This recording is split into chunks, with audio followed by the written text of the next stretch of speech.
हर बार जब किसी सिटी में नई वाटर पाइपलाइन लगती है, सीवरेज नेटवर्क एक्सपैंड होता है या किसी स्टेट में ड्रिंकिंग वाटर प्रोजेक्ट कंप्लीट होता है, तो उसके पीछे सिर्फ गवर्नमेंट ही नहीं बल्कि इंजीनियरिंग, प्रोक्योरमेंट एंड कंस्ट्रक्शन यानी ईपीसी कंपनीज का भी बहुत बड़ा रोल होता है। ये कंपनीज प्लानिंग से लेकर कंस्ट्रक्शन और एग्जीक्यूशन तक पूरा प्रोजेक्ट हैंडल करती हैं। ऐसी ही एक ईपीसी कंपनी है टेक्नोक्राफ्ट वेंचर्स लिमिटेड, जो water and waste water infrastructure, road and highways, electrical transmission और अर्बन इंफ्रास्ट्रक्चर प्रोजेक्ट्स एग्जीक्यूट करती है और अब कंपनी अपना आईपीओ लेकर आ रही है। Hello investors and welcome back to IPO review by Groww. आज हम टेक्नोक्राफ्ट वेंचर्स लिमिटेड के आरएचपी को डिटेल में एनालाइज करेंगे और समझेंगे कंपनी का business, financial performance, strengths, risks और पीयर कंपैरिजन, ताकि आप इवैल्यूएट कर सकें कि गवर्नमेंट डिपेंडेंट इंफ्रास्ट्रक्चर बिजनेस में ये आईपीओ आपके पोर्टफोलियो के लिए कितना सूटेबल हो सकता है।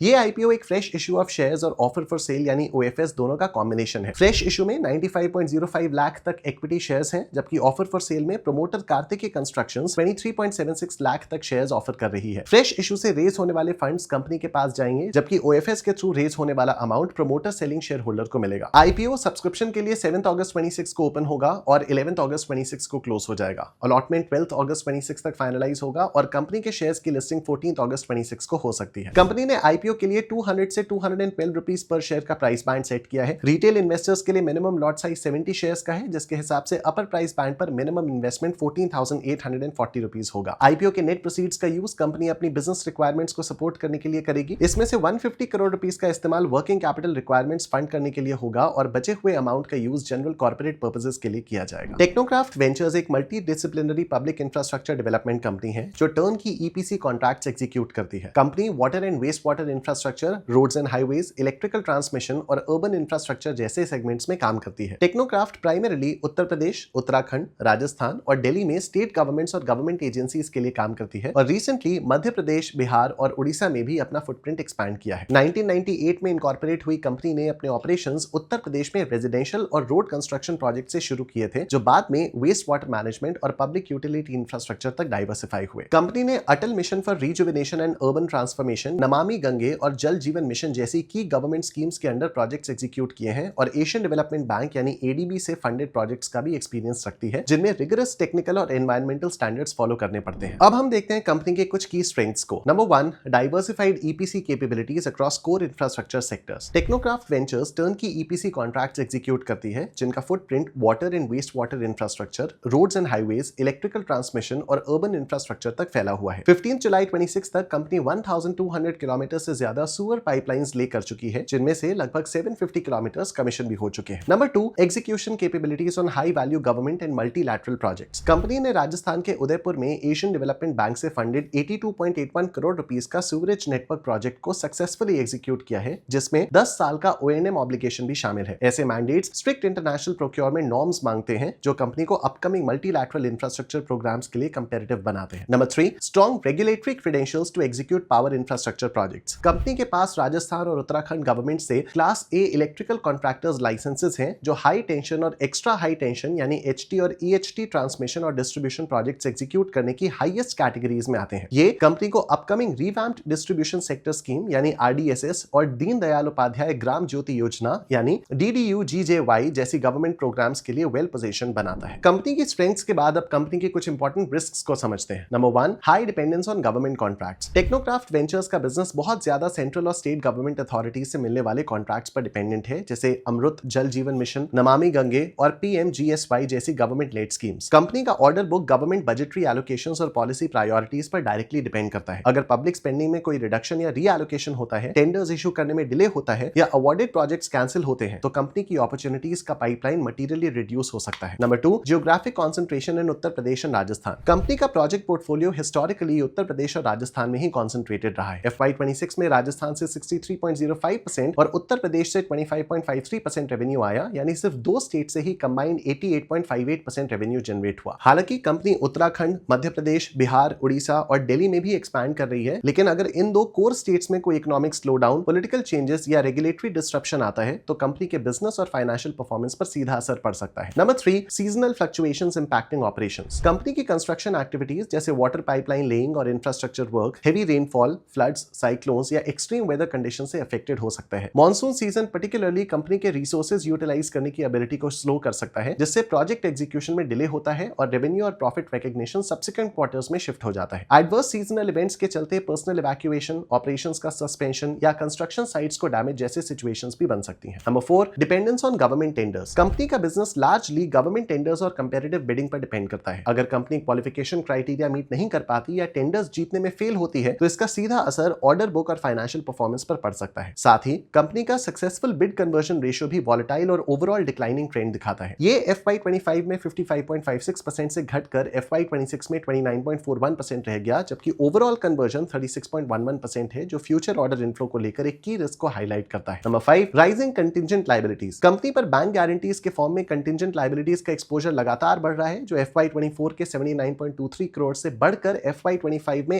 111.32 करोड़ और FY26 में 168.03 करोड़ हो गया। अगर इन कंटिंजेंट लायबिलिटीज का कोई सिग्निफिकेंट हिस्सा फ्यूचर में मटेरियलाइज होता है तो इसका सीधा असर कंपनी की फाइनेंशियल कंडीशन, प्रॉफिटेबिलिटी और कैश फ्लोस पर पड़ सकता है। अब हम कंपनी के फाइनेंशियल्स पर नजर डालेंगे और देखेंगे कि पिछले कुछ सालों में कंपनी ने कैसा परफॉर्म किया है। कंपनी का रेवेन्यू फ्रॉम ऑपरेशंस लगातार स्ट्रॉन्ग ग्रोथ दिखाता रहा है। FY24 के 226.1 करोड़ से बढ़कर FY25 में 279.56 करोड़ हो गया, यानी 23.65% की ग्रोथ, जिसका सबसे बड़ा रीजन अर्बन इंफ्रास्ट्रक्चर सेक्टर से 24.84 करोड़ और इलेक्ट्रिकल ट्रांसमिशन सेगमेंट से 21.03 करोड़ का नया रेवेन्यू कंट्रीब्यूशन रहा। इसके अलावा water and waste water infrastructure से रेवेन्यू 18.71 करोड़ और ऑपरेशन एंड मेंटेनेंस सेगमेंट से 1.07 करोड़ बढ़ा, जिसने ओवरऑल ग्रोथ को सपोर्ट किया। FY26 में भी कंपनी ने 23.41% की हेल्दी ग्रोथ के साथ रेवेन्यू को 345 करोड़ तक पहुंचा दिया। इस ग्रोथ का सबसे बड़ा driver water and waste water infrastructure segment रहा, जहां 5 नए प्रोजेक्ट्स के एग्जीक्यूशन की वजह से रेवेन्यू 70.5 करोड़ बढ़कर 294.76 करोड़ हो गया। साथ ही रोड्स एंड हाईवे सेगमेंट ने भी 44.4 करोड़ का कंट्रीब्यूशन दिया, जबकि FY25 के अर्बन इंफ्रास्ट्रक्चर और इलेक्ट्रिकल ट्रांसमिशन प्रोजेक्ट्स कंप्लीट होने की वजह से इन सेगमेंट से FY26 में कोई रेवेन्यू नहीं आया। ओवरऑल कंपनी की ग्रोथ का मेजर बेस अब water and waste water infrastructure business बन चुका है, जो रेवेन्यू ग्रोथ का सबसे बड़ा कंट्रीब्यूटर है। EBITDA analysis. FY24 से FY25 में कंपनी का एबिटा 35.02 करोड़ से बढ़कर 49.63 करोड़ हो गया और एबिटा मार्जिन भी 15.49% से इंप्रूव होकर 17.75% हो गया। वहीं FY25 से FY26 में एबिटा और स्ट्रॉन्ग होकर 72.17 करोड़ पर पहुंच गया और मार्जिन भी 17.75% से बढ़कर 20.92% हो गया। तीनों सालों में कंपनी की ऑपरेटिंग प्रॉफिटेबिलिटी कंसिस्टेंटली इंप्रूव हुई है, जो रेवेन्यू ग्रोथ के साथ साथ कॉस्ट एफिशिएंसी बेहतर होने का सिग्नल है। Profit after tax. कंपनी का पैट रेवेन्यू एबिटा की तरह ही कंसिस्टेंट ग्रोथ दिखाता रहा। पैट FY24 में 19.05 करोड़ से बढ़कर FY25 में 28.2 करोड़ हो गया और FY25 से FY26 में फर्दर स्ट्रॉन्ग ग्रोथ के साथ 43.31 करोड़ तक पहुंच गया। इस प्रॉफिटेबिलिटी इंप्रूवमेंट की सबसे बड़ी वजह कंपनी के कॉस्ट स्ट्रक्चर में आई एफिशिएंसी रही। कंपनी के टोटल एक्सपेंसेस रेवेन्यू के कंपैरिजन में लगातार घटते हैं। FY24 के 88.66% से FY25 में 86.46% और फिर FY26 में 83.18% तक। इसमें सबसे बड़ा contribution cost of revenue from operations और वर्क इन प्रोग्रेस इन्वेंटरीज का रहा, जिनका कंबाइंड शेयर टोटल रेवेन्यू के परसेंटेज के रूप में भी 80.95% से घटकर 77.24% और फिर 74.33% हो गया। इससे ऑपरेटिंग एफिशिएंसी इंप्रूव हुई और कंपनी के एबिटा मार्जिन्स में लगातार एक्सपेंशन देखने को मिला। साथ ही फाइनेंस कॉस्ट और डेप्रिसिएशन का रेवेन्यू के परसेंटेज के रूप में हिस्सा लगभग स्टेबल रहा, जिसकी वजह से एबिटा लेवल पर हुआ इंप्रूवमेंट लार्जली पैट मार्जिन में भी ट्रांसलेट हो सका और कंपनी की ओवरऑल प्रॉफिटेबिलिटी और अर्निंग्स क्वालिटी और मजबूत हुई। अगर FY26 के पीयर कंपैरिजन को देखें तो टेक्नोक्राफ्ट वेंचर्स ने 345 करोड़ का रेवेन्यू फ्रॉम ऑपरेशंस रिपोर्ट किया, जो Denta water and infra solutions के 250 करोड़ से ज्यादा है। हालांकि कंपनी का रेवेन्यू अभी भी VA टेक वोबाक के 3944 करोड़, एनवायरो इंफ्रा इंजीनियर्स के 1146 करोड़ और EMS लिमिटेड के 733 करोड़ से काफी कम है। रेवेन्यू में छोटा होने के बावजूद कंपनी की एबिटा मार्जिन 20.92% रही, जो EMS के 20.84% के लगभग बराबर है और VA टेक वोबाक के 14.39% से काफी बेहतर है। हालांकि एनवायरो इंफ्रा के 27.1% और डेंटा वाटर के 33.34% टेक्नोक्राफ्ट से काफी हायर है। प्रॉफिटेबिलिटी की बात करें तो पैट मार्जिन 12.56% रहा, जो EMS के 12.45% से मार्जिनली बेटर और VA टेक वोबाक के 9.38% से काफी ऊपर है। लेकिन एनवायरो इंफ्रा इंजीनियर्स के 16.44% और डेंटा वाटर के 24.32% इस मेट्रिक पर काफी आगे है। बैलेंस शीट पर्सपेक्टिव से देखें तो टेक्नोक्राफ्ट वेंचर्स का डेट इक्विटी रेशियो 0.55 टाइम्स है, जो पीयर्स से ज्यादा है। इसके मुकाबले EMS का 0.15 टाइम्स, VA टेक वोबाक का 0.09 टाइम्स, एनवायरो इंफ्रा का 0.34 टाइम्स और डेंटा वाटर का सिर्फ 0.03 टाइम्स है, जो रिलेटिवली स्ट्रॉन्गर लेवरेज प्रोफाइल को इंडिकेट करता है। कैपिटल एफिशिएंसी में कंपनी ने अच्छा परफॉर्मेंस दिखाया है। टेक्नोक्राफ्ट वेंचर्स का ROCE 27.72% 17.2% रहा, जो VA टेक वोबाक के 20.04%, एनवायरो इंफ्रा के 17.21%, डेंटा वाटर के 17.61% और EMS के 11.75% से बेहतर है। ओवरऑल देखा जाए तो टेक्नोक्राफ्ट वेंचर्स रेवेन्यू के हिसाब से पीयर्स से छोटी है, लेकिन स्ट्रॉन्ग एबिटा मार्जिन्स और पीयर लीडिंग 27.72% ROCE के साथ अपनी कैपिटल को एफिशिएंटली यूटिलाइज कर रही है। हालांकि रिलेटिवली हायर 0.55 टाइम्स का डेट इक्विटी रेशियो कंपनी के लिए एक की मॉनिटरेबल फैक्टर बना हुआ है।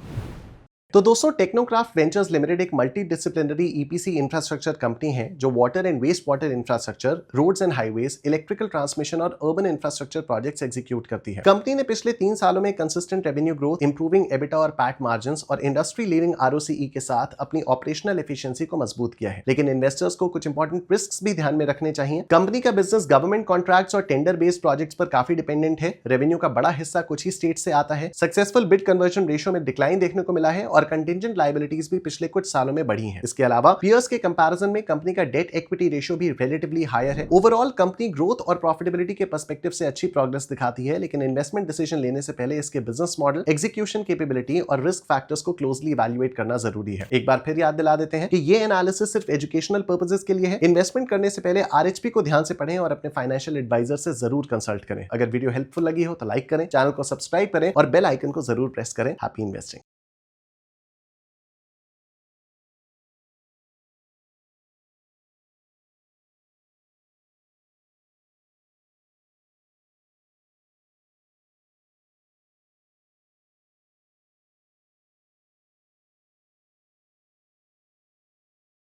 Investment in securities market are subject to market risks. Read all the related documents carefully before investing. Please read the risk disclosure documents carefully before investing in equity shares, derivatives, mutual fund, and or other instruments traded on the stock exchanges.